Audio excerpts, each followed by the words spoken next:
Hey,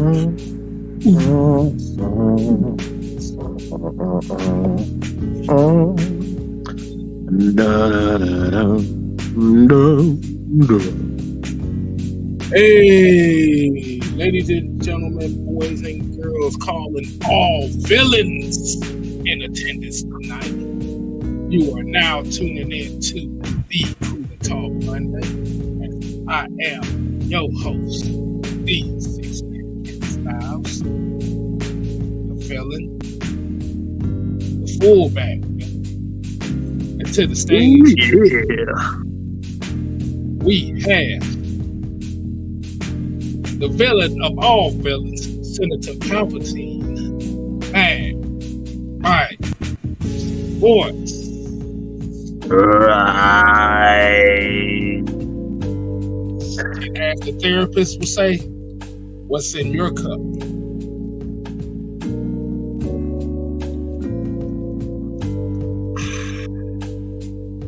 I might be drinking me a cup. Oh, yeah. Might have a little something in my cup. Like I said, now that we are villains and now we are cold, we must drink the Kool-Aid, get the powers of the ancestors. So we appreciate everybody tuning in tonight. Like I said, welcome all villains, welcome all villains. This is not the League of Superheroes, this is the lair of the villains. We always start the shows off, man. We're going to kick it off with 3 special words. Mike, what are those words that we got for them?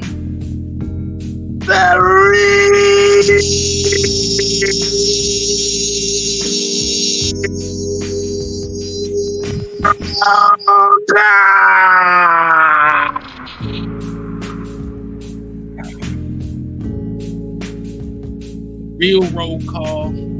You already know, roll call. We're going to kick it off. Remember, get the first roll call of the show. And today's first runner-ups, we got this Darnell Adams, Bill Partridge. What's going on? What's going on, villain? We got Andrew G in the building. We got another villain in the building. Eric Matt. Appreciate you tuning in. D. Coleman. Another one in here. So let's go ahead and get the rest of the roll call going. Like I said, we got Lee 85, we got Pat Forrest, Ted Sports and Galen, Rock 100, Red Storm, Little Dixon, ATL Leo, West, we got Devon in the background, Sonia is in the building. Sonia. Representing for the females in here right now, so make sure you put her flowers. We got Fucking Color Good. We got RC Claim Good. 2 Ghost Pepper. We got the therapist in the chat. We got YMO at the mall. We got Ethan Jones. That's definitely one of our day ones. We got that one Falcon fan. We got Daniel Berry's highlight. And we got Jay Diaz in the building. So,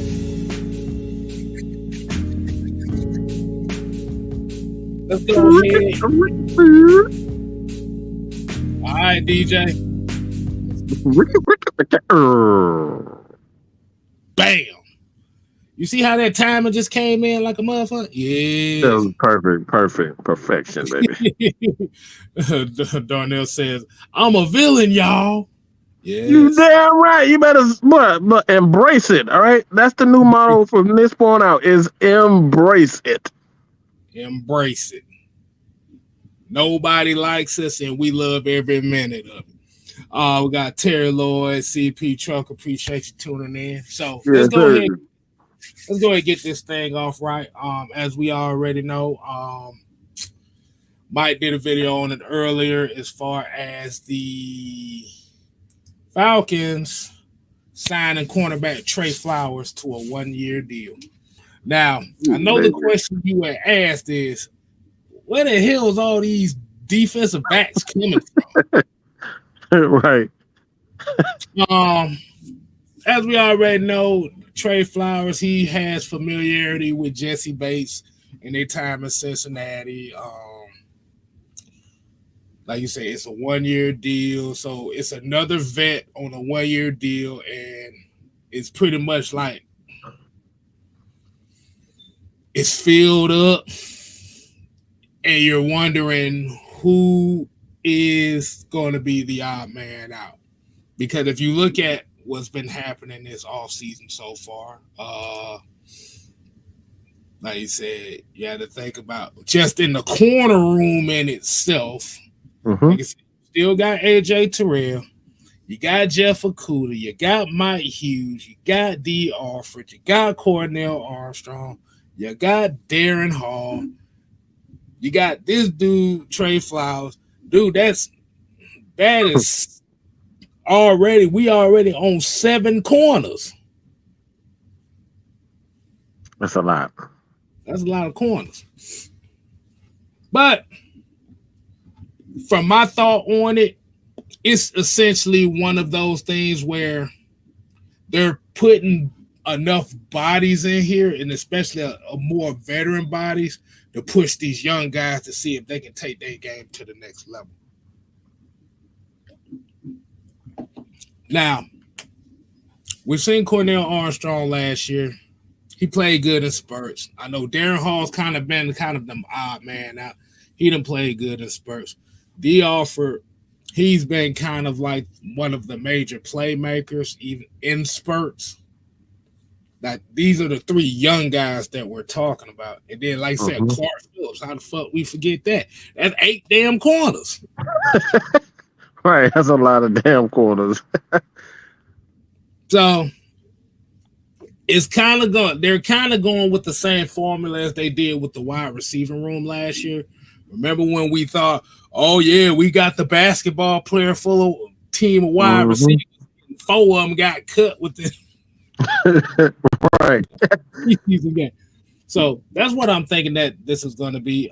Like I said, this is just one of those. Just you're bringing in veterans to push in the young guys. You're trying to see if the young guys are able to step their game up and push one of these old motherfuckers out.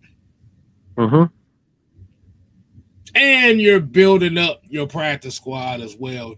Like you said, Cornell Armstrong, maybe practice guy, like you said. I don't know. Lord have mercy. Now, I know you've already expressed yourself on this. You want to go a little bit in depth as far as what the villains can expect from Trey Flowers, and what does this move mean? Well, if you just look at his size, obviously he's 6'3", about 200 pounds. He's more of a physical type of corner. So, in my opinion, this is a huge signal for one thing.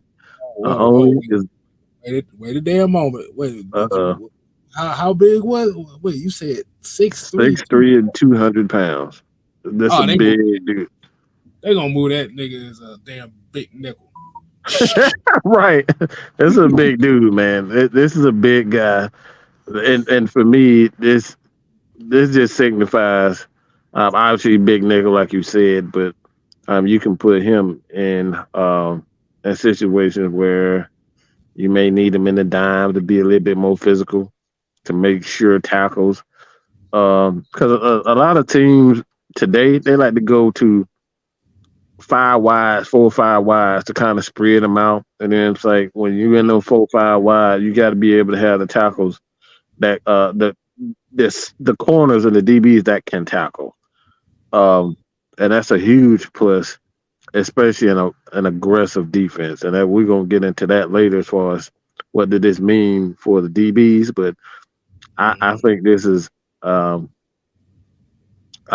if you guys wanna some quick takes from me, obviously you may want to sign up for that Man Mike membership as well as K-Style. That's where we're going to be giving a lot of our expectations, our hot takes. You're only going to see that there. I'm not going to put it on Twitter. I'm not going to say it on live, but that's where a lot of my hot takes are gonna come. Um, but I think this is. I think the Falcons think that they're a playoff team, and not even think. I know the Falcons. This move, especially going after these DBs, they know that they're going to have a good front seven, but having this, yeah, I think they really saying it's like we're a playoff team. They know it for sure. They know exactly what they are. They know exactly what they're going to do. Right. And I'm glad Southside 12 is here because you asked a question on the regulator show yesterday that I didn't get a chance to answer in the chat. And he wanted to know how did I feel about the Falcons not getting Georgia Tech players in the Falcon uniform. I don't give a fuck. Right. I'm a Falcon fan as well. I know, unlike some Georgia fans, I know how to separate my emotions between the two. I know there's good players all over the country, not just in the state of Georgia. Maybe maybe there's some consultations you need to get to their asses on that. Why the fuck should I care about the Georgia Bulldogs when I'm watching the Atlanta? I'm just fucking I'm off. It's like watching. It's like, hey Mike, man, damn, but these Braves are good. Damn, they hitting home runs, striking people out. And then your friend look at you. It's like, motherfucker, we watching football. Why the fuck are you talking about the Braves? That's what that is for me when you talk about the Georgia Tech, Georgia Bulldogs, and then the Atlanta Falcons. I don't give a damn. These are the Atlanta Falcons. I care about the Atlanta Falcons at this moment. Right. And Southside here said, I'm kind of mad about the basketball team we was going to have with London, Edwards, and Tate. Come to find out we had a debate team in OZ, Bird, and Hodges.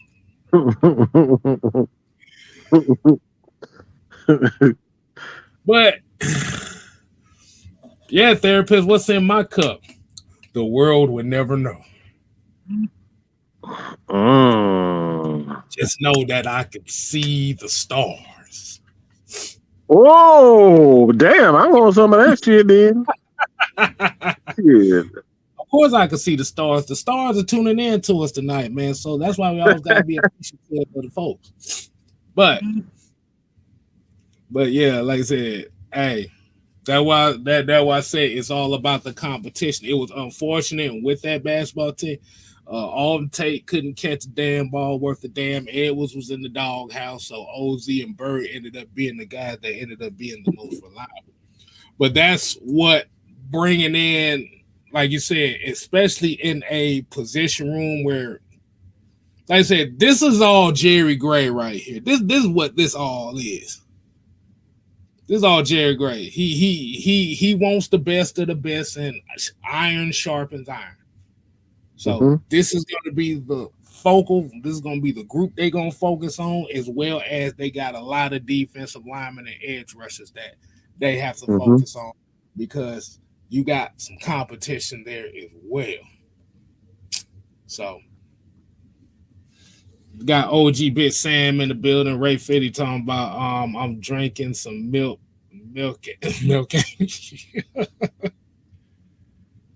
I hope not. What? Hey man, they ain't gonna know. Just know it's good in the mud right now.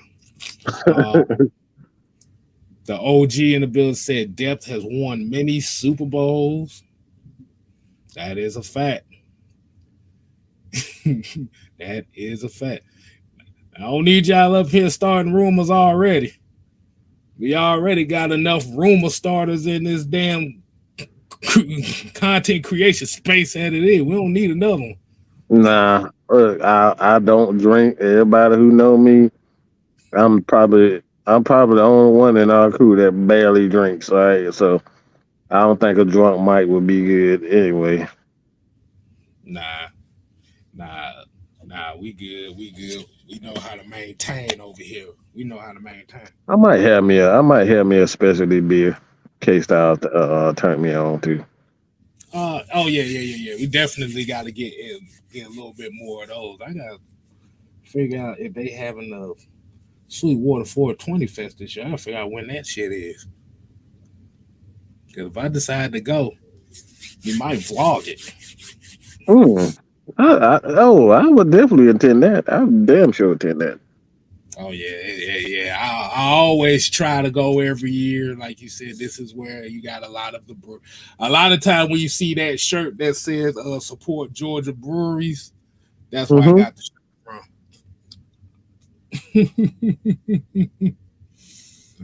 That Mike drinks that Hey Man Ale. Oh hell nah, that shit trash. Fuck out. Garbage. That shit is Yeah, trash. hey, trust me, I drink good when I do drink. I don't know what the fuck y'all talking about. That shit, nah. Um, Ephraim Jones said, "How do I get my tickets for the AFN party?" Mike, where can Ephraim Jones get his tickets for the AFN Red and Black party? Type in Maggie Thornton on Facebook. If you can't find her on Facebook, find her on um, Instagram or Twitter at Miss Maggie T. Message her. That's the easiest way and the quickest way to go. But find Miss Maggie. Find Miss Maggie on IG, Twitter, or Maggie Thornton on Facebook. So she'll give you more so where the RSVPs at. Mm-hmm.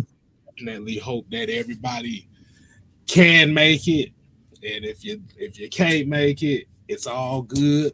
Cause at the end of the day, man, hey, we gotta represent everybody that watches us, man. And y'all, and like I said, we want y'all to get out there. We won't beat y'all.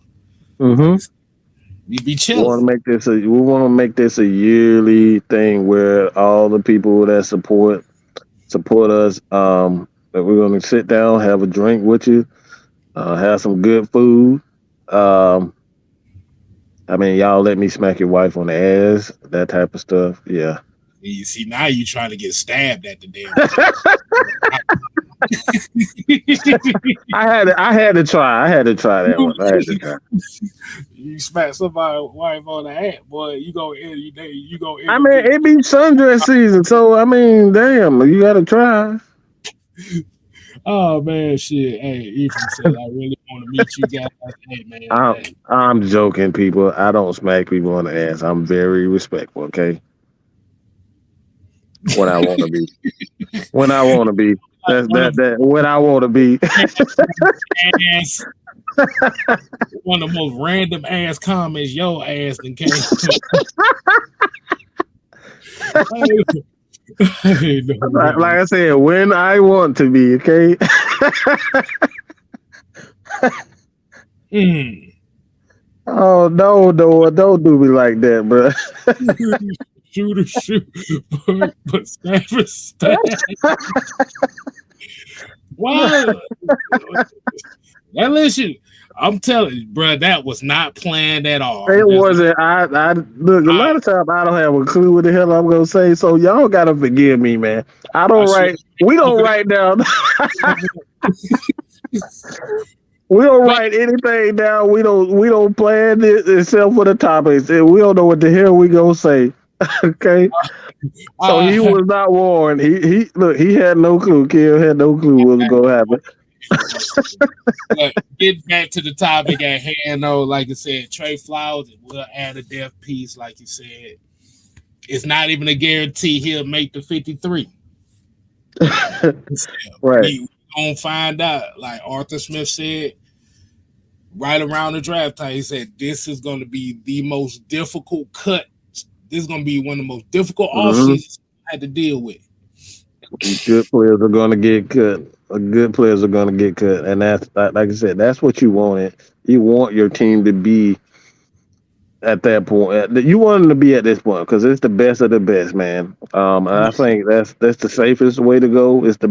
Because what you don't want is guys to get complacent, and I think for the most part, we had a very good team Julio Jones, Matt Ryan, those guys, Roddy White, they led our team, and rightfully so. But there was a sense of complacency, and that only comes with success. So it's like at this point now, they want to prevent, even the star players from getting complacent. So this is the best way to go about it. Just have a bunch of depth, man. It's like I said, this is probably the deepest team I've seen with the Atlanta Falcons in quite some time. I don't remember this team being this deep. Yeah, man, because it's gonna be some fan favorites that's gonna get cut. And Mm-hmm. and that's the biggest difference between, like you said, a team that's looking for depth and a team that believes it has depth. Mm-hmm. But like you said, that's pretty cool in itself. I want everybody to make sure y'all go ahead and hit that like button. And if you haven't subscribed to Mad Mike Sports, which I know 99% of y'all have already, y'all make sure y'all go ahead and You hit make that me subscribe. feel like shit when you say that. Yeah, I really feel bad when you say that. Man, bruh, you are the OG of this shit, bruh. You the one I that put still us feel on. bad when you say that. I feel bad when you say it. I feel like I'm just a piece of shit. That I'm just eating all the cake, eating all the ice cream, taking all the last ice cube out of the tray. That's how I feel when you say that shit. Get out your damn feelings, bro. You are, look, even look. Despite us being villains, I guess we are the villains that everybody likes. So that's a good thing. Hey, let me see. Y'all just make sure y'all hit that damn like button. Make sure you share this, man, because we, like you said, make sure you get that algorithm out. And Josh Gillum has said our Super Bowl team was top heavy, and that right there is one of the major things that nobody talks about when it came. And that's what Mike just said. It was top heavy. I mean, like I said, you had so much money invested in 4 or 5 players that you couldn't build depth. And the problem was that wasn't even the first time we've seen this happen with the Falcons. What a lot of people Mm. don't remember is we seen this back in 05. If y'all don't Mm-hmm. remember, Michael Vick got that $130 million contract. Then you started adding more players. You still had that Peerless Price contract. You still had the Patrick Kearney contract, and you couldn't really bring in a lot of quote unquote great pieces in via free agency because all that money was tied. Like I said, we've seen it back then. We've seen it now. We've seen it recently with Matt Ryan's money, Julio's money. Like I said, Jake Matthews' money. You got Devontae Freeman's money. You got Desmond Trufant's money. You got I was gonna say D Offer, but Robert Offer's money, and all of this is tied into, like I said, James Carpenter, Jamal Brown, all this money tied in one. Grady Jarrett, Deion Jones, like I said, all in one time. This regime does say fuck all that. Y'all gonna work for $1 and see if y'all gonna earn Right. No, I like that though. you say y'all gonna work for $1 and see if y'all gonna earn 5. So I think that was good. I think I like how that segment up. Um, like I said, see ATLian said no fly zone. Okay, Joel Bell says, how do we feel about Bijan Robinson? Like we said before, when the first draft pick first came off, was apprehensive about it because it felt like it wasn't a necessarily a need at that pick. But then when you look at the financials behind it, it actually makes way more sense than most people realize. What I mean by that is the running back room is one of the mid-level to low-level salaries in this league. And by you setting up a guy the way that it can be set up is you have a guy that might not necessarily be a guy that's going to destroy your cap down the line. You can get a lot done with that. See, and then when you looked at Jalen Carter, the problem with that was you just saw, who was it? Dexter Lawrence just get about 70 million guaranteed. That defensive tackle position is becoming expensive. Yeah. It's becoming real expensive. So, like you said, a lot of these teams, and the Falcons may be one of those teams. That's why you didn't really see them draft a big name defense tackle, because that position's starting to get expensive. While that position's getting expensive, the running back is starting to get a little cheaper. So like I said, and he brings the versatility that they're looking for. Like I said, essentially, you have potentially you have 4 or 5 guys that have a certain versatility that you can put on offense. Like you said, Bijan Robinson, Cordero Patterson, Kyle Pitts, Jonnu Smith. Hey, I'm gonna tell y'all right now, you're gonna see a different Tyler Algier this year. You might see him catching more passes. And don't forget, Avery Williams is a reliable third down back too. So they slowly building this offense to pretty much tell the Desmond Ridder, no, you don't have to be the savior. Just get the ball to the receivers and let them do their damn thing. And you got a lot of guys that do their thing after catch, after contact. And that's what this offense is all about. I'm glad you brought that up, because I actually wrote, well, I did write that down first, but I made a video after doing some film work. And I got a question for everybody in the chat right now. So you might want to put on a little bit of music, K-Styles, just for a few minutes.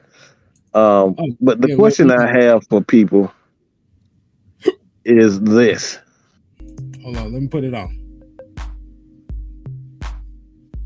There you go. So the question I have for you guys, ladies and gentlemen, is that what is the strength of the West Coast system, aka the West Coast offense?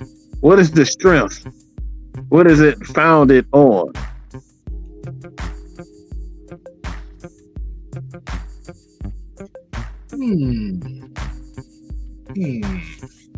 As I got on my peace beads, so I'm feeling real good. You said, what is the strength?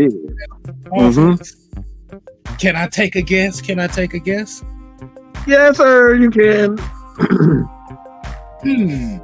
When we look at the West Coast offense, it's built, and I'm just going off of my word. It's built on getting the ball out the quarterback's hand as quick as possible.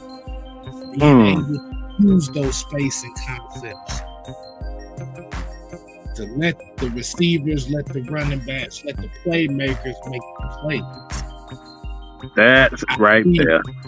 The short passing game, the swing passes, the slants, the out routes, the 3-yard hooks, the Texas routes. These are essential routes that's within this offense. And if you notice what Arthur Smith did with Desmond Ridder in those 4 games, is outside of those, let me just get the nerves out of his ass bombs he was throwing at the beginning and calling. You saw a lot of slant routes. You saw a lot of zone sitting routes. You saw some out routes. You saw some big routes. That's what the Coast offense is about. Get that shit out of his hand quick. Simple as that. That's the strength of that's what the West Coast offense is founded on. This is why guys like Kyle Shanahan can call plays over and over and over again, and they work. It's because it's based on getting that ball out of the quarterback's hand. Because if you go back to the reason why Bill Walsh created the system, because he had a quarterback that couldn't throw the ball deep. His quarterback messed up his shoulder, and he could no longer throw that deep ball. So, but he was still athletic. He was still accurate, but his arm wasn't big. So what he did was created the West Coast offense because this guy could use his legs. He was still accurate, and he had hella talent. Guys that were fast, there was different types of talent, but these guys were versatile. So all he did was let the athlete. Let me repeat that. He let the athletes athlete. He didn't try to do nothing spectacular, throwing the ball up for 80 yards or any of that. He just said, here, get this ball into these athletes' hands and let them do the work. This is why guys like Terrell Owens is so great. This is why Jerry Rice is so great. All those guys did was take slants. I've seen Terrell Owens and Jerry Rice take slants to the house. This is what this West Coast offense is all about. This is what the Atlanta Falcons offer. And people laughed at me when I created that short, and I said, Arthur Smith, Desmond Ridder are going to dominate the short passing game. People say, man, who the fuck cares about the short passing game? Well, anybody who ever played the sport, one of the things that drive you crazy, whether you be baseball, basketball, or football, is your inability to stop that mid-range jump shot, stop them damn doubles in baseball, and in football, you keep having quarterbacks dinking and dunking for 5 yards here, 7 yards here, 5 yards here. That get tiresome over time. And as Falcon fans, you should damn know. Right.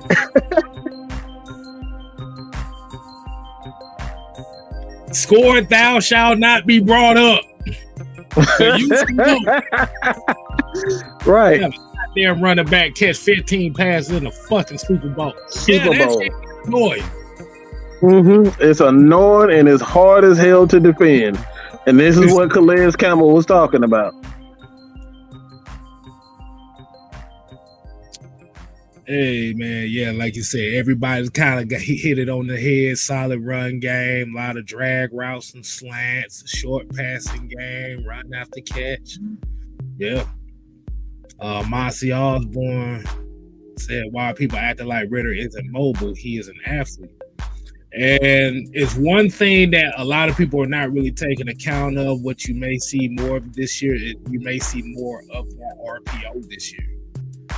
There's a reason why they didn't give him that much RPO to run within those 4 years, because they wanted to see what he was like as a quarterback. Being able to decipher defense, being able to go through progression. Like I said, Mariota relied on that RPO. Ridder didn't. Hell, Ridder really couldn't do it. Hell, he only had one goddamn guy to throw to. So, yeah. All right, y'all. And I'm glad we got a special treat for y'all tonight as well, man. We bringing in one of our brethren. Right on time for this topic too. One of our brethren. He is Mr.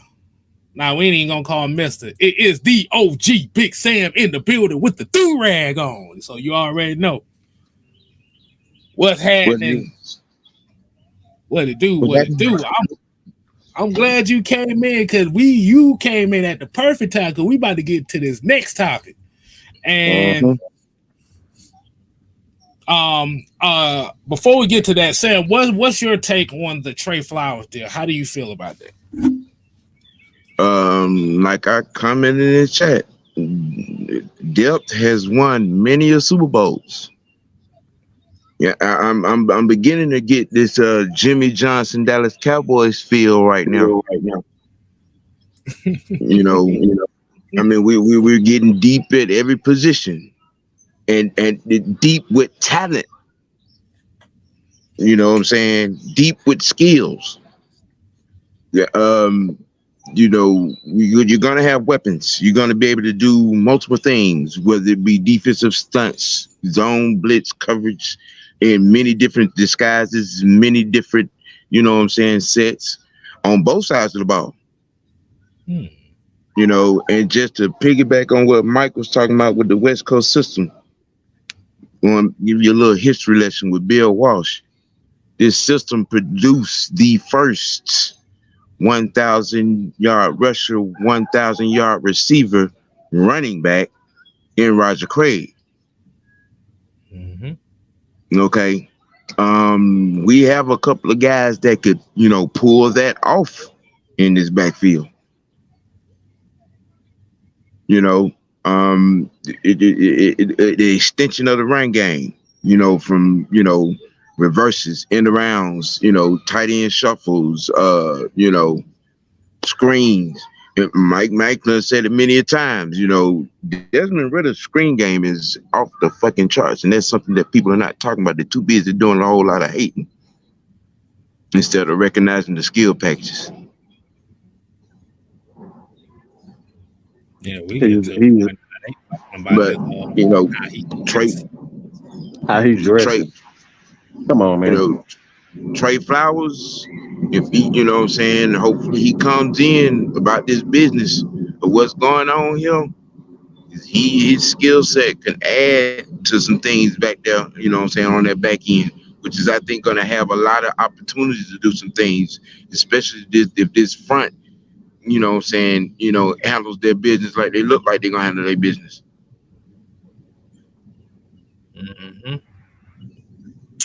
And one more question before we get to the next topic.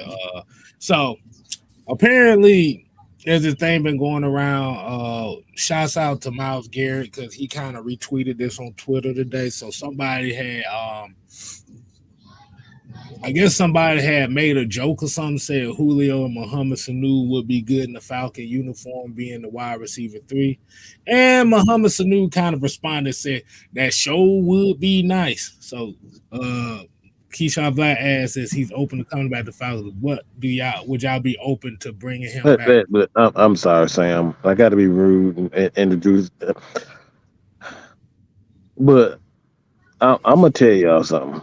I'm gonna let y'all on a little secret. When you start hitting that 30 mark in your life, things start aching. Especially when it starts raining and stuff like that, you start to feel certain things aching. Why am I saying this shit? Because this motherfucker is in his 30s, mid 30s. Okay, he's not 29, he's not 24, he's not 19. This dude old.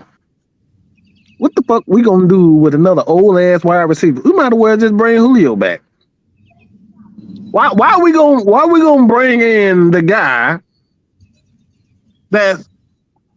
What is Mohamed Sanu gonna do? Block for us? Because even he had hands of stone at some point. He dropped easier passes. Why do we always have to go dig in the trash?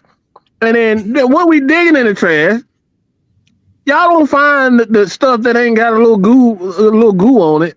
Y'all find the slimiest, the slimiest, nastiest looking food to try to eat. Mohamed Sanu. I was Michael. We could have just brought back OZ, and you talking about Michael, breathe, woosah. Feng Shui. All right. Respectfully, to answer the question, Hell no. Because we already have an athlete on the team of his skill set that could run a wildcat, block, and things of that nature. And his name is Felipe Franks. And why are we gonna bring somebody that's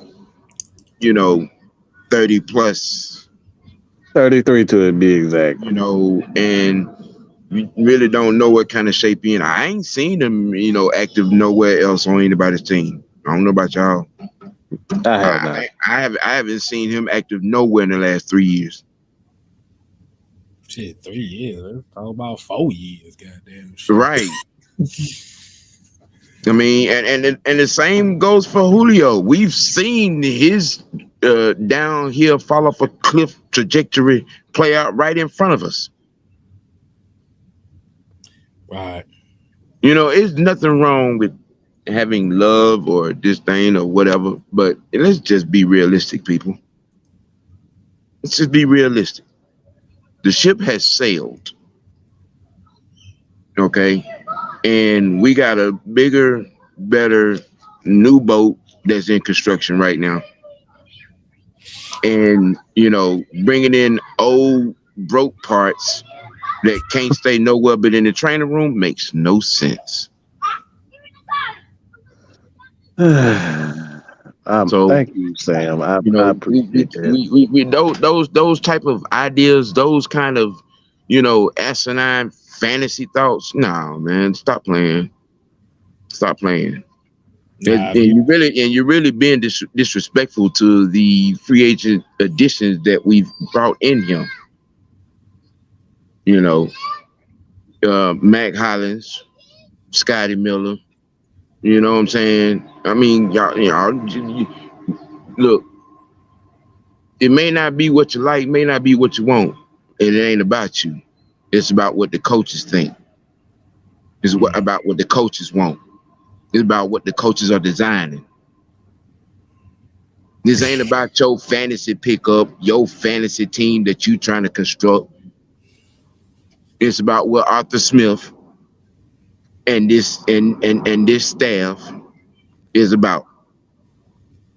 The mission and the only mission. And nothing but the mission. Y'all kidding? That was no. You could have won it. We could have had an MVP. I would rather you talk about Matt Ryan or Julio, but Mohamed Sanu. Mike. Take a volume, take a verf, and you know what I'm saying. Come on now. Y'all know shit. You know shit is messed up when I'm being the voice of reason. Yeah. Just think, y'all take a picture of this. Off. Sam is feng shui, so y'all really need to be worried. I'm just like you couldn't ask for. Look, I'm gonna shoot my shot, okay? So I even if it's harmful for me, I want that Baidu experience. Okay, I want that Baidu, even if it's gonna put me in 6 feet in the crazy house, up under the crazy house. I want that experience. Okay, I want that. I want the best of the best of the best of the best of the best. But Mohamed Sanu. Hey man. Hey, let's get on to the next topic. So pretty much what my thought is, we good. We pretty much good. Now, if he was a wide receivers coach, then we talking something there. But let's get to the next one right here. So this is kind of the main topic of the night. The Falcons over under 8.5 games. Now, the reason why I'm bringing this up is I want to ask everybody a question.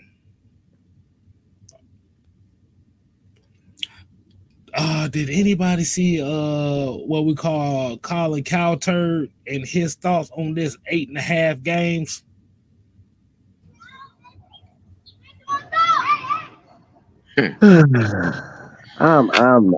Some y'all really want me to rant today. Ladies and Let gentlemen, me la- Hey, you ladies and got this. gentlemen, ladies and gentlemen, go, Sam. Give me a second to kind of get my thoughts together. You go ahead, brother. ladies and gentlemen, we already know the national media's agenda when it comes to these here Atlanta Falcons, aka the Dirty Birds.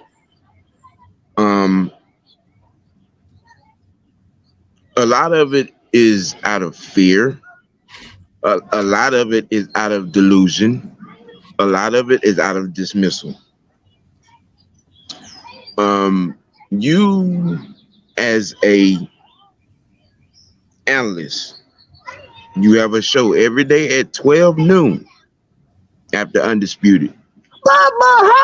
And No, just playing. I'm just and and when you do decide to say something about the Atlanta Falcons, it is never ever anything optimistic, anything positive, anything genuine.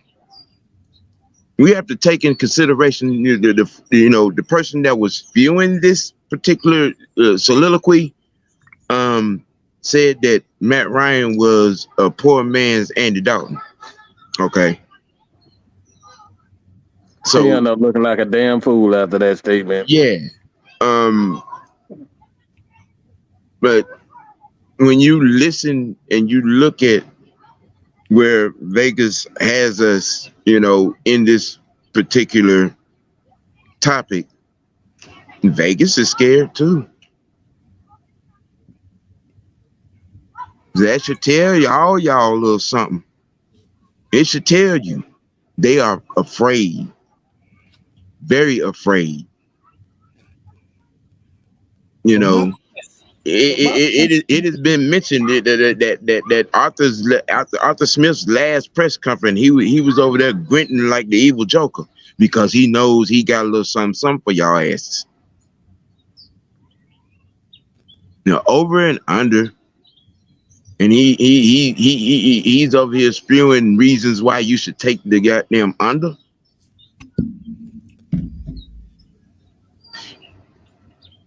I'm going to employ the national media to keep giving this bulletin board material while you disrespecting my quarterback, disrespecting my team, disrespecting my coach. Y'all keep going, because when this season gets going and shit ain't going the way y'all predicted and shit ain't going the way y'all wishing it go, just sit down and stand in line and wait for your plate of crow shit pie.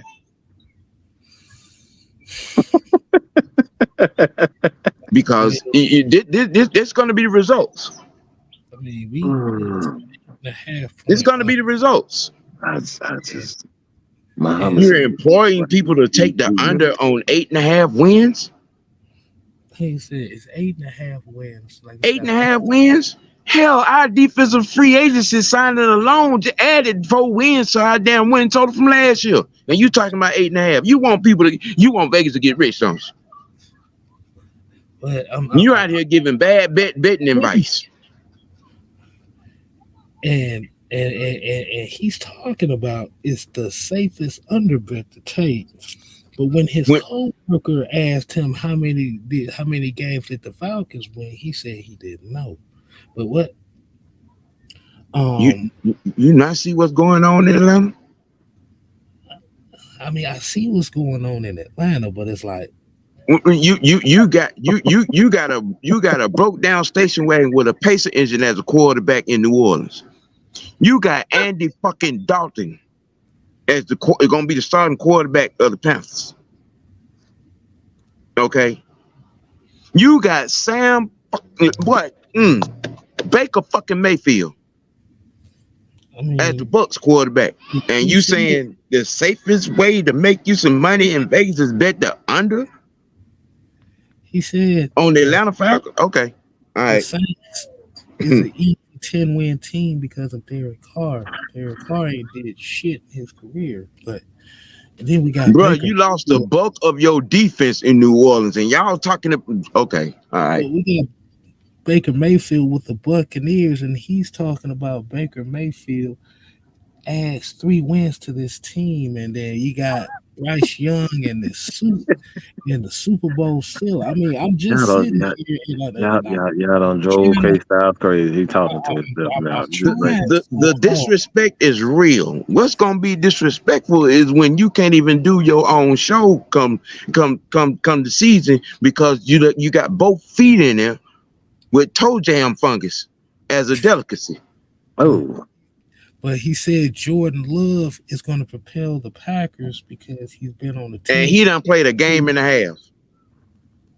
but And he people are played talking he's about only Desmond Ridder played 4 game, but Jordan Love has played a game and a half but and looked awful. Bryce and then Young will not be starting for the Panthers. It is Andy Dalton. and then we got Sam Howell, who's with the Commanders, who's actually ranked way above the quarterback we have, and he played in one game. And They he played in one fucking game and he ranked and you know what, like Blackberry. But Barry, what's happening? what's happening? I'm tell you. Add something to this, man, while I get my dog in the house. I mean, I'm Oh just man. sitting here and I'm looking at the NFC quarterback ratings. They got our quarterback as the worst, but yet you got 3 quarterbacks that ain't played that much better than him. They got Bryce Young ahead of him. You know what, Blackberry, make some sense of this, man. What's happening? You can't make sense of it. Yeah, I mean, you can pull out all your scientific calculators. You can pull out all your. You could go back and pull out them old ass Microsoft computers from back in the day that had the big ass box attached to the back of. You'll never be able to make sense of it. Okay, there's no code for this. There's no DNA sample. There's no way to figure out the minds I of these mean, damn idiots out here, bro. There's no way to figure it out. There's I no way to mean, make sense of it. I understand that if you said you have no faith in the Falcons, you just say that, but what? And I think this is what a lot of this is predicated off of with these foolish takes and foolish wants from the fan base and from other fans around the NFL. See, nobody knew about Desmond Ridder, and they don't like that. It's not enough that your coaching staff and your front office knew enough of this guy to put some trust in him to draft him third in the draft, in the third round of the draft, and to develop a quarterback. They do not understand it, so therefore it must not be right. It must be wrong for us to be doing what we're doing right now. These other guys that that these scouts and these analysts and everybody that not scouts, but these media scouts. Let me put it that way. These analysts and media scouts. These guys got to be more. They got to be more or better than what we got already because the names are out there. We didn't know about Desmond Ridder until we got him. That's the fan base problem right there. He must not be good enough. You can give these guys all the facts. You can give them all the facts. All these guys and gals out here that just this, they don't like nothing that's going on right now at the quarterback position. But it's But like see, everything that we see here is always judged based on the simple fact that they didn't get Lamar Jackson, that they didn't draft a quarterback. So when we sitting here and we're looking at all these takes, and like now the Falcons have an F. You know what? You know what? Hold on, feng shui. Keep going, Blackberry. Keep going. Keep going. Keep I going. mean because really, bro, that's what it all is in a nutshell. They didn't know anything about the guy before we got him. So therefore, he must not be that damn good. So what you're saying is people don't watch college football.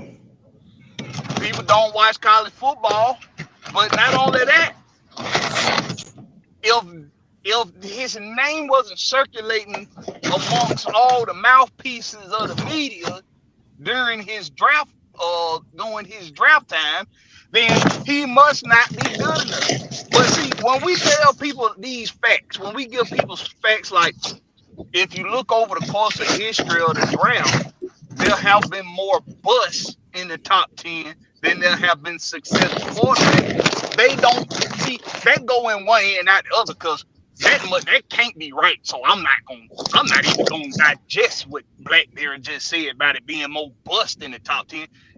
Listen, bro, the proof is there. It's there. Most successful quarterbacks that put their mark on the league, and when I say mark, meaning you will not forget their name because of the work that they put in at the next level. Those quarterbacks did not even come in the first round. It's not this is not bullshit we giving y'all when we say these things. These are facts. And by the way, there wasn't really but one quarterback, a coach that really wanted Patrick Mahomes. Everybody was pretty much thinking he was going to be a lower first round to second round pick. But Andy Reid saw something in him. He was like, "Yeah, that's my quarterback right there." I'm glad you said that because I actually did some research on that. And in the 2017 NFL draft, that was when the Kansas City Chiefs traded from 27 to 10 and picked Patrick Mahomes. The national media gave that a D. They gave it. Yeah. So that wasn't, we're talking about possibly the greatest of all time. Possibly, and he still got a long way to go. But he's possibly the greatest of all time, and nobody wanted him. That sound familiar? No, that sound familiar? That sounds familiar 2 times. Nobody wanted Brady. Nobody wanted Matt Ryan. Nobody wanted Patrick Mahomes. But somehow those guys became very good quarterbacks. That sounds real familiar, don't it? Hold on, let me see. Let me make sure I pull this up. Joe Montana wasn't picked to the 3rd round. 3rd round. Nobody wanted Montana. Let's see. 2017. Let's see. Nobody wanted T.O. Nobody wanted Jerry Rice. There hasn't been a successful draft class of top pick, quarterback since 1983. Since 1980, what? Big Sam. 1983. What? 1983. Some of y'all, some bitch wasn't even a apple in your daddy eye yet. Right. Hold on, say that one more again. There hasn't been a top-rated, top-draft quarterback draft class since 1983.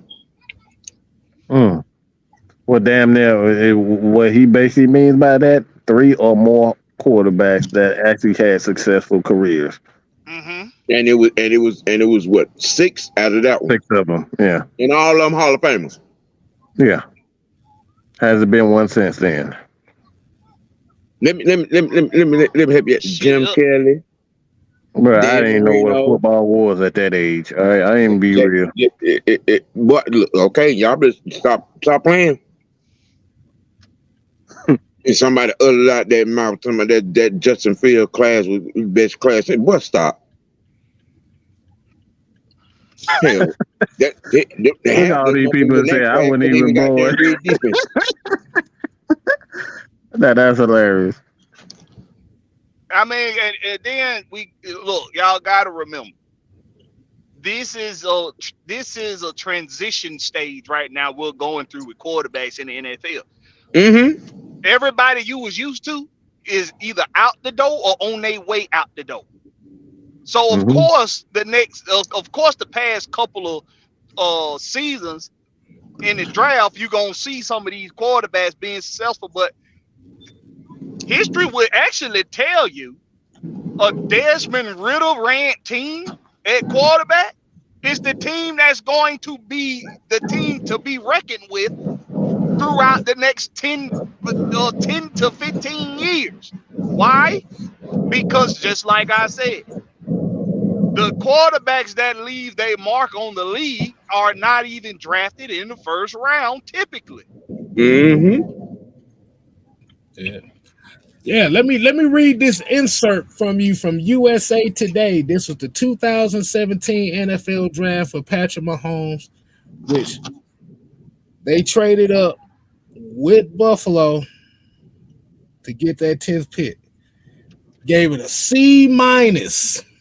Calling Mahomes a project is a major understatement. He's nowhere near ready to play in the NFL, and he honestly may never be. Between his accuracy due to poor mechanics, his tendency to bail from clean pockets, and his lack of field vision, he's going to leave as many big plays on the field as he creates.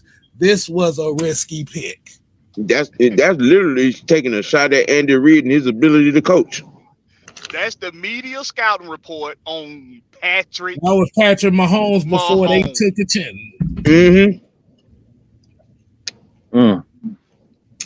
I honestly had Patrick Mahomes as the best quarterback in that draft. When it was there, was be honest with you. I was. That's when I had just got into the game really. When he got in, and I had Pat Mahomes as the best quarterback in that draft. I knew because I had him as the best athlete because he played baseball too.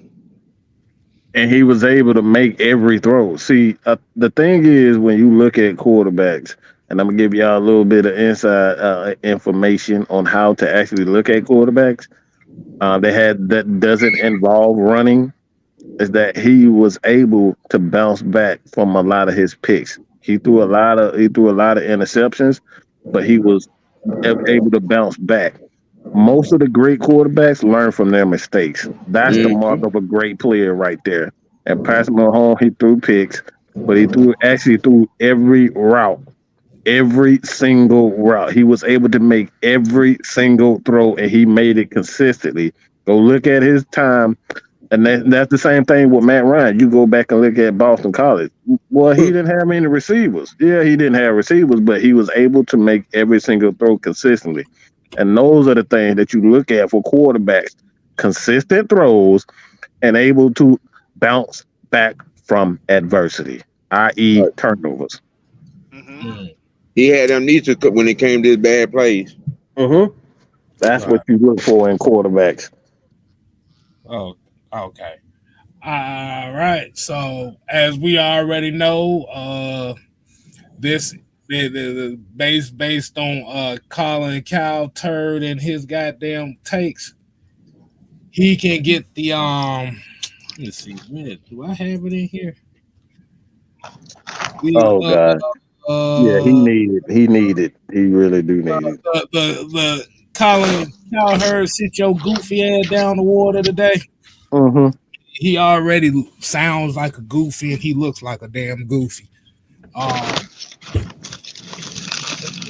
How the fuck you an information guy and don't even know information? What the fuck kind of sense that makes? You talking all this shit about the Falcons, but don't even know what the Falcons' record was last year. He just like the rest of y'all. He just like the rest. He not doing the real homework. His team, his media team is doing the homework and giving him the bullet points, and that's what he read off. That's what he go off of. Exactly. Keyshawn said, the powdered toast. I ain't getting in the powder. That's a special breed in itself. The powdered toast is a special breed in itself. He don't like I said. Well, he said give him the powdered toast too. All right. Hold on. We gotta do a little magic here. Voila. God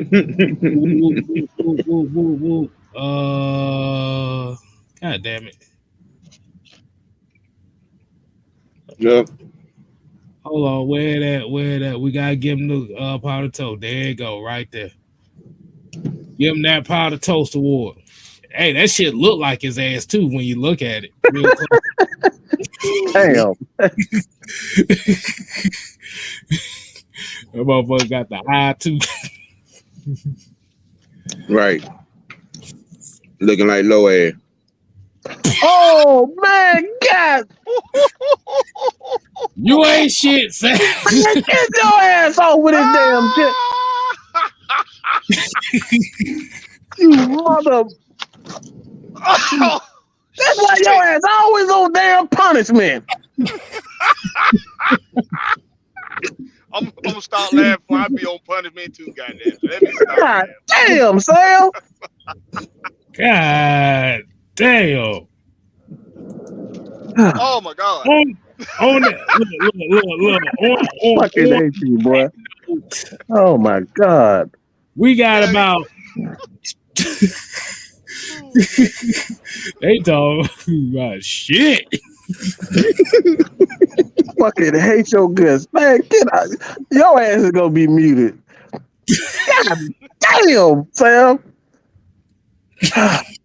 All right, y'all. We about to have a 30-second intermission, and we're gonna go ahead Oh to my the God, part of the show, which will be the Backlash review, the WWE in Puerto Rico Backlash review.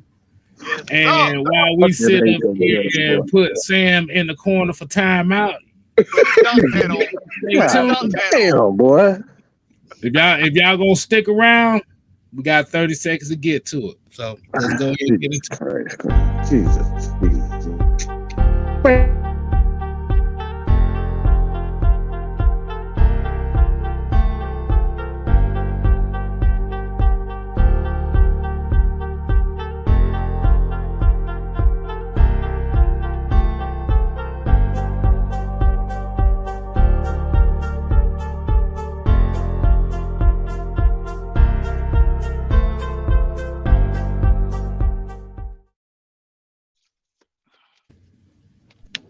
All right. I didn't think the Goofy was gonna still be there, but yeah. I tried to be slick. I hate this dude. I really hate your guts right now, Sam. God damn, boy. Just said he ain't lying. Shit. I mean, he ain't goddamn Jesus Christ. Shame. Motherfucking shame. God damn. Game of Thrones shame. Ooh, Sam, I love you, boy. Ooh, I love you. I can't stand his ass. I fucking hate his guts. Sam, you ain't have to call Uncle Booger out like that. Oh, What? Don't do add to it. Oh my The only thing that was missing the overall. We ain't doing no damn wrestling tonight. We ending this shit. We're going straight to Q&A.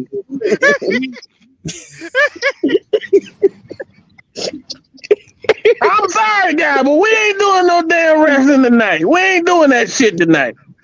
Y'all got some questions? Leave some questions in. We ain't doing that shit tonight. Part of the title, so you might as well go ahead and deal with it. And just mute his ass, goddamn it. Fucking asshole. I got to damn deal with on a daily basis. And wonder why I'm damn crazy. This portion is the man Mike high blood pressure party. Please send him some medicine. Boy, I ain't talking to you. Hey, somebody go get Mike his blood pressure medicine. Right. Get the medicine. In the background. K-Style tried to warn y'all. Oh, hey, I told y'all when he quiet, bro, that y'all really need to be worried. Jesus Christ, boy. Good All God right. Almighty. Y'all really think this is proof that I don't want shit. So Talk about the 3, damn 2, cold. 1. Ain't no damn cold. 1, You 2, can't get these 3. niggas back right. What the heck is bothering me? Bianca Belair is still a bad bitch. Hell yeah, she's still a bad bitch. God damn it. Fucking assholes. Now, did you see that with your left eye or your right eye? Sam, you get your ass up. Get your ass off with it. I can't. Oh, All right. Damn jerk. Oh my God. Y'all What are you laughing for? It ain't funny.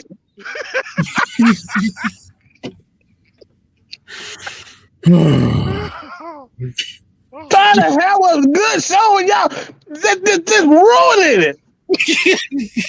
Hey, let's get to this shit, bro. Goddamn. Let's go ahead and get into this. Like I I said, can't look at these jackasses keep making all these damn jokes.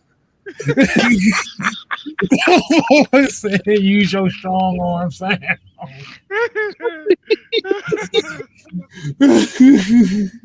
It's all love, man. It's all love, man. It's gonna be okay. God almighty. So real, Y'all jackasses in the damn comments. It ain't damn funny. It's gonna be okay.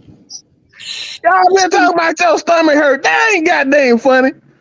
That shit funny, the motherfucker. Oh my God. Oh, man. But I didn't see that coming. I can't oh my God, bro. Y'all Ain't funny. It's funny. y'all made my life so man. Let's get to it. If that ass and goddamn duct tape was 7 Man, I ain't got no. Look, let's get to the dang on topics, okay? Come on, goddammit. Okay, Backlash, Puerto Rico. As we already know, we got the wrestling fans that may stick around, or the fans just may stick around here to talk about this.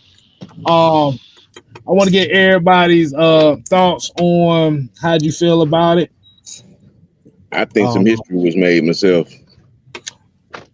Speak on it. What you say? I mean, we had some very special returns.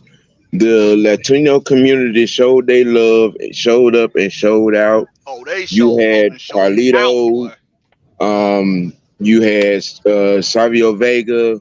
The Latino world embraced Zelina Vega with her interest and after the match. There was not a bigger pop from the crowd than that moment there. She showed her ass in that match too. And that match was awesome. Okay. I put that match right up there with Hell in the Cell with Charlotte and Sasha and Charlotte. I put that match up there with the three-way match with Becky and Ronda and Charlotte. That was an awesome match. That's saying a lot there, boy. Yeah, that little girl did her thing. Real was real. Really, she gonna put out. She gonna perform. But that little chick, Zelina, did her thing. Mm-hmm.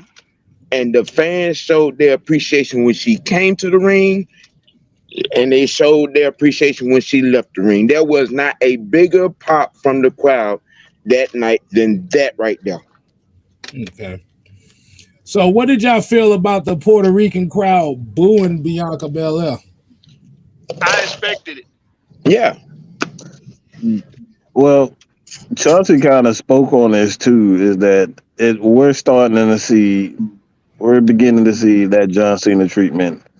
The one thing about wrestling fans, they don't like to see a character for too long. And Bianca is one of the best, and if not the greatest, well, she is the greatest African American wrestler of all time. That's just my opinion. But she's already the greatest in my opinion. Facts. I've never seen someone as talented as her. I think, and she has a ways to go, but I think she could quite possibly be even better than Trish. And I put her on the map. I put her. She got a little bit of ways to kind of catch Charlotte, but I think she's already surpassed Trish. But she's undoubtedly the greatest African American female African American wrestler of all time. But she's getting the John Cena treatment. She's smiling too much, and anytime a motherfucker smile too much, they did the same thing to Rock. He came in there cheesing and smiling. They booed his ass out of the damn out of the stadium time after time and time again. But I'll say this, man. Zelina Vega has always been one of my favorite stars because I'm always rooting for the underdog. When you take this girl barely 5 feet, bro. Barely. She's barely 5 feet. And I tell you, She might be 4'9". she might Might be be, 4'10". she might be that. I give him about 4'11", about 4'10". And she did her thing in there with Rhea Ripley, man. They have excellent chemistry. When I tell Yep. you, it's not it's not many wrestlers that have that type of chemistry with one another, and she definitely has that chemistry with Rhea Ripley, man. And Rhea, obviously, she's the best right now. As far as the momentum is concerned, but Zelina Vega, man, she deserved every moment because it gave me chills of Rey Mysterio finally winning the world championship because like he wasn't even supposed to be in that moment, and Zelina actually got fired. Now, a lot of people forget this, but she got released during that time. But when I tell you, she's one of the most popular wrestlers outside of wrestling, and it's just because of her personality. She's she's just a cool ass chick. She cool as hell. She's Very easy to well talk known in to. the gaming world too. Well, and that's one of the reasons why WWE had to bring her back because she's so popular in the gaming world. And Yeah, like I said, she has a huge international following, and it gave an extra oomph to this whole LWO, you know what I'm saying, Mhm. kick that's going on. You know, her, and she's genuine. She's very genuine. It's weird. I'm gonna say this, Sam, but she reminds me of Rey Mysterio. I'm not even gonna lie. That's It's not hard. weird at all. It's not No, weird it's at all. not. It's hard to Nah, man, dislike you're right her. about that. It's hard to dislike her. Like the more you try to dislike her, she just like her smile, her charm, her personality, her in-ring. Like it's hard to not like Zelina. And it doesn't help that she can get the business too. So that plays into it for you. Oh, that Afro! Look, that Afro Latino man. Look, that little Afro. Look, boy. Don't get me started on that. But can I say this right quick? Y'all mind me saying this? I'm about to say something here that's gonna be disrespectful. Can we throw Omos in the garbage, please? Oh my gosh. Can we throw that big motherfucker in the garbage? This is my problem.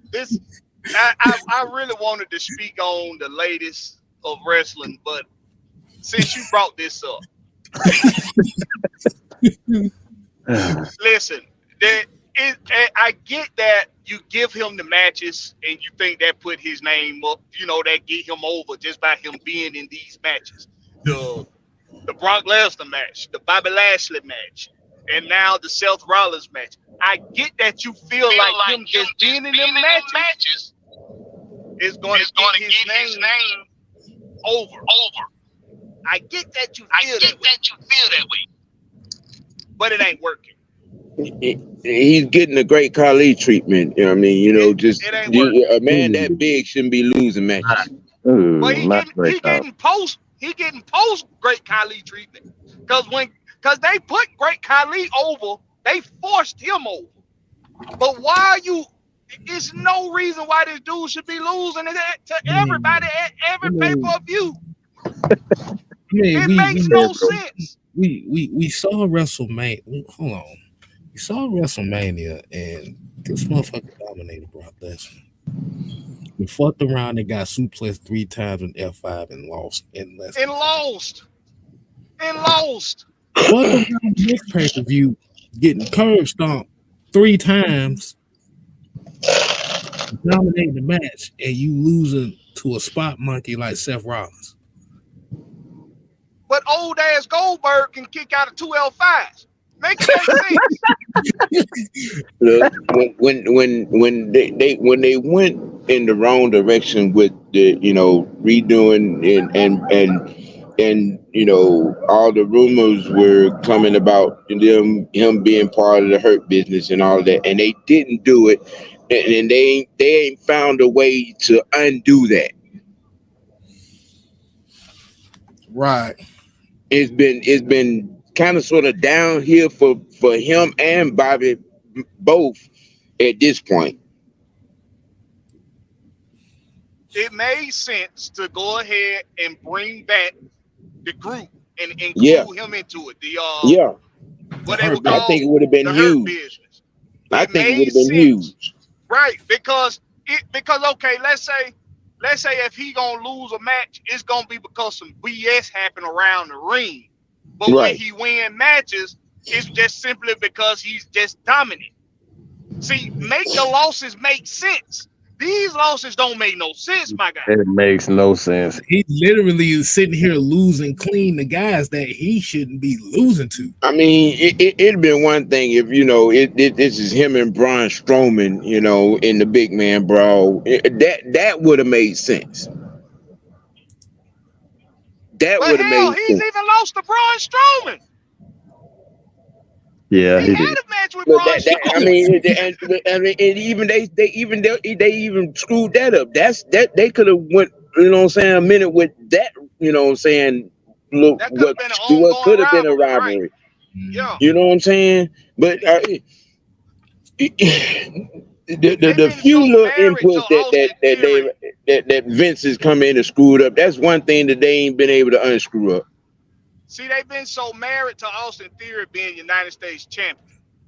They've Throw been so that married motherfucker to in the it. garbage too. I'm sick of him.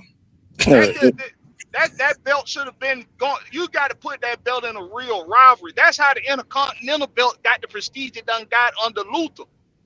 Because the matches were exhilarating and it was an ongoing rivalry. That's how you get the prestige up on the belt. Don't nobody give a fuck about the United States belt right now. No, we really don't. Yeah, because they keep putting Bobby Lashley in the same bullshit ass match so he can make a mistake, hit somebody else, and then Austin Theory. We done seen that shit 3 times already. Like, you son of a... I'm like, bro, nobody cares about Austin. It's the same. He accidentally hit some. He hit a pole or he hit somebody, and then Austin Theory sit up there and jumps on him, and then he pins him. We've seen it already. We get it. Y'all want to push him, but the problem is that nobody gives a damn. Nobody gives a damn. Nobody. Just like Cena said. The fans are telling you, and they're not listening to the fans. The fans are telling you he ain't about shit. He ain't. There's nothing there. When you're in a match with John Cena and it's quiet in the arena, come on, man. Like, lose that A-Town down shit. Lose that shit. That shit got to go. Who the hell even does that? I don't know. But shout out to Fred Bus for the $2 super chat. He said my favorite wrestler ever is Steve Austin. I think that goes for a lot of people. I think that pretty much goes for everybody right there. I think my Prime favorite Look, Stone Cold's reality shows are getting more pop than Austin Theory got them walking down the entrance right now. That's a fact. I'd rather watch Tony Bellas than watch Austin Theory wrestle right now. That's a fact. Shit, bro. hell, the Girls Diva show is getting more views than he's getting pop walking down the ramp. Hell, I'd rather watch The Bump than watch that motherfucker. Man, not that. Okay, so I got a couple more topics on this. Like I said, pretty much covered up pretty much a lot of the match. Like I said, Io Sky, she got a huge pop, so everybody's starting to like her a lot more now. 33rd birthday. She look good as fuck to be 33. Good God Almighty. Oh yeah, Shawty got yams. NXT, this chick was the bomb in NXT, bro. Yeah. She was the bomb in NXT. And for them, I think they she was could the have bomb put in somebody Japan else too. in her spot, bro. Yeah, she was, bro. They could have put somebody else in that damn group with Bayley and let Io Sky do her own thing. I ain't like that. Oh no, yeah, Bayley got the yams. I know them pants was kind of trending on. Oh, bro, Bayley thick, boy. Bayley thick with it. Jesus Christ. So it's a couple more things. It's a couple more things about last night. I guess they teasing Solo and Jay. They at odds right now. So they Solo. doing the Undertaker and Kane with Solo and Jay. Yeah. So that Anybody became remember? Yeah. exactly. So I'll be honest with you with that match. I guess Matt Riddle, Kevin Owens, I guess nobody. I really didn't give a shit about those three. I just saw when Solo and I would think the same thing. I just want Solo. I just want to see Solo. He look like he about to snap at any second, and I freaking love it. So they teasing Yeah, that man. one. So what y'all think on that? As you know, the Bloodline won that. I mean, Well, I they mean, had the result had to be what it was, so that on Friday, Roman got even more of a reason to put his foot on somebody's neck in the Bloodline. See, because Jay was about to lose, so of course it had to be Solo who come in, save the day, get the win, pick up the victory. And when Solo hop up, Solo look like y'all some bitches almost lost the damn match. Again. I'm about to spike somebody in their damn throat. But you got goofy ass Jimmy, that's slow and that Solo probably got a little soft spot for Jimmy. Cause Jimmy been riding with the team. Jay had the little time where he had disappeared for a little bit. But on Friday, my prediction is Jimmy's gonna get in the way trying to save Jay, and he gonna get his ass spiked too.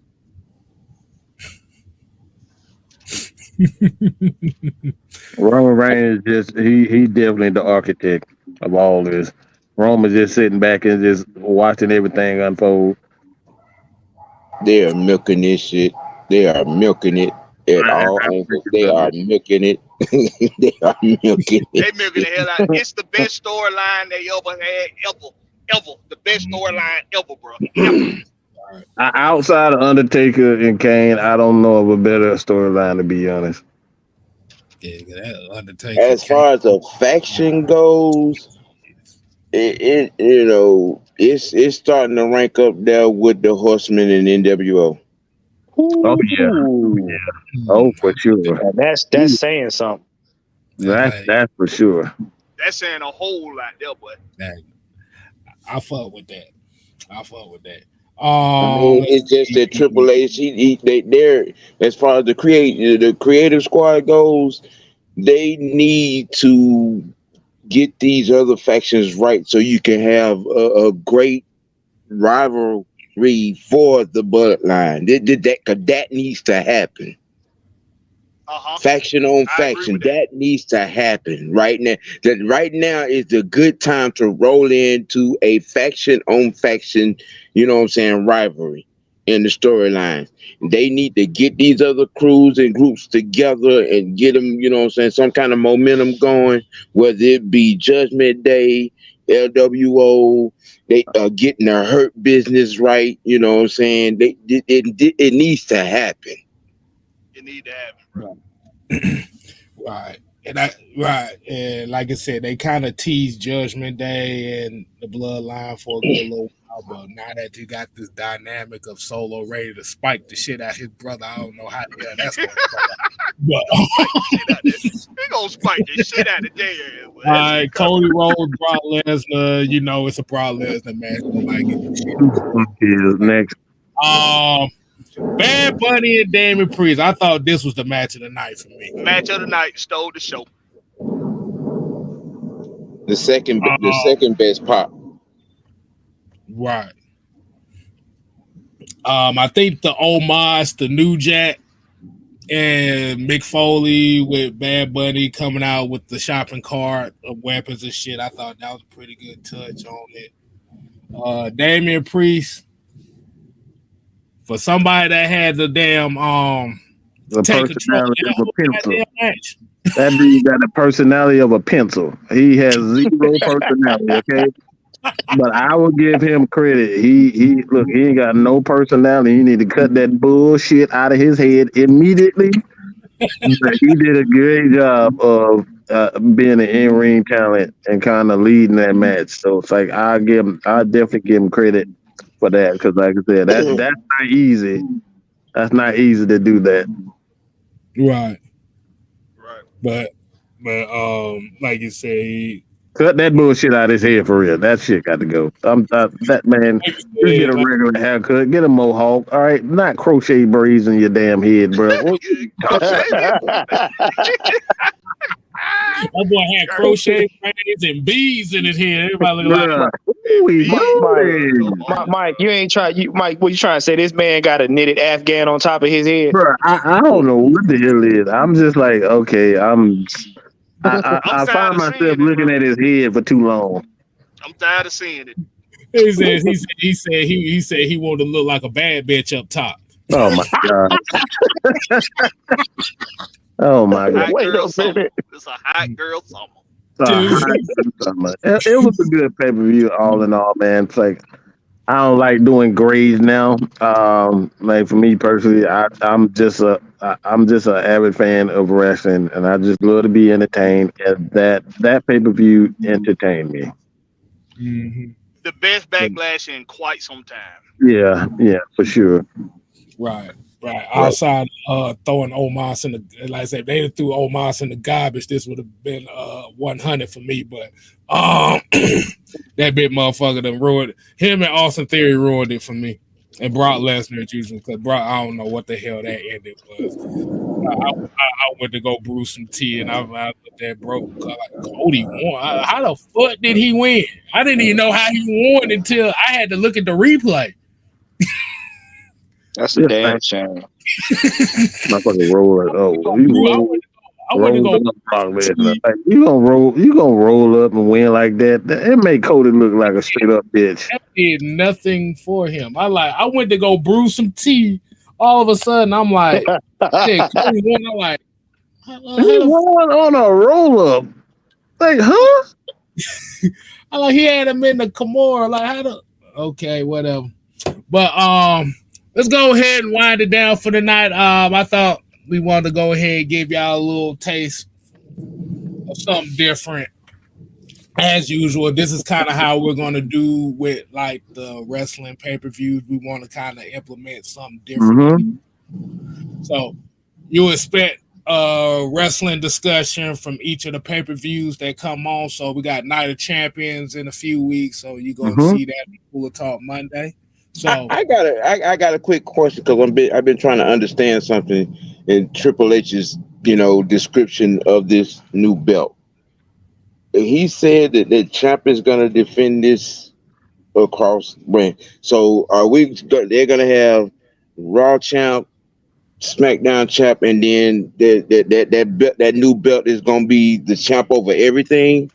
I would suggest don't worry about it until you actually see it, because I don't even think they know at this point. I think they see. Well, I think they know, but I think what it is they gonna experiment a little bit with it first. Me personally, yeah, that's why I say they don't know, because it could be like that 24/7 bill and that bullshit got old fast. So that's why I say I don't think they know, but they experimented with it. Right. Yeah, because my prediction, my theory is that Roman's gonna hold them damn belts for so long. That belt's gonna actually change hand a handful of times, and eventually it's gonna end up in somebody's hand like Seth Rollins or somebody like that. And then they're gonna be like, okay, now let's figure out who the real champion is. Yeah, AJ Styles or Bray Wyatt if he ever come back. Yeah, he's back. He actually is back. He's actually trying to. This damn this Vegas commission, they got stuff so screwed up. Well, wrestlers got to go through a whole protocol to even get approved to be wrestling now. Yeah. So, yeah, these wrestlers, like I said, these wrestlers of it's not like the 90s or the early 2000s, man. These wrestlers have to go through a whole protocol to even make it through. And then Alexa Bliss going down with what she went down with kind of threw a monkey wrench in Bray's entire scheme too. Because they were supposed to be together. That they were supposed to try to intertwine those two, and she ended up having a form of skin cancer, and that kind of derailed it. So all that was kind of in together. So it's not necessarily a Bray Wyatt thing. It's a Bray Wyatt is It's Alexa, all of that together. So whenever Alexa is back, I think you're going to see both of them back together at some point. Though. Right. And Devon said that's when you know Vince McMahon's running the show again. And yeah, Vince. I don't know what the fuck to say about that. They don't need it. Let Vince stay in that rocking chair. Let Vince shave let him trim his mustache on his own goddamn time. Nobody gives a Yeah, shit. now you know good and well he gonna grow that as thick as he can get it. Look, He already look like he walking around looking like an old porn star right now with that mustache. Not a porn star, Sam. Mm-hmm. That boy got that stick man mustache going on right there. Right. Fred Buzz with a $2 super chat. He said, "We only need one champion. I hate the brand split." They need it. They need the brand split. They got too much on the They got a contract. lot of people that don't even make on TV, so they need it. Mhm. If they didn't have the brand split, motherfuckers would be back there eating catering and shit. Mhm.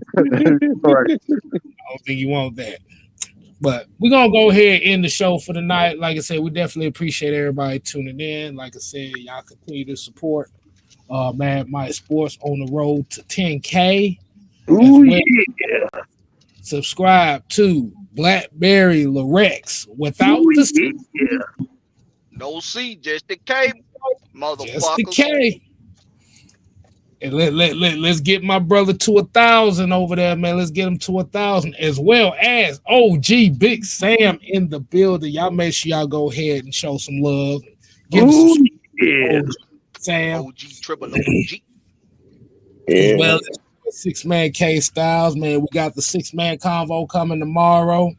So until next time, people, we here to play. Oh no. We here to stay. Ooh, yeah, nigga.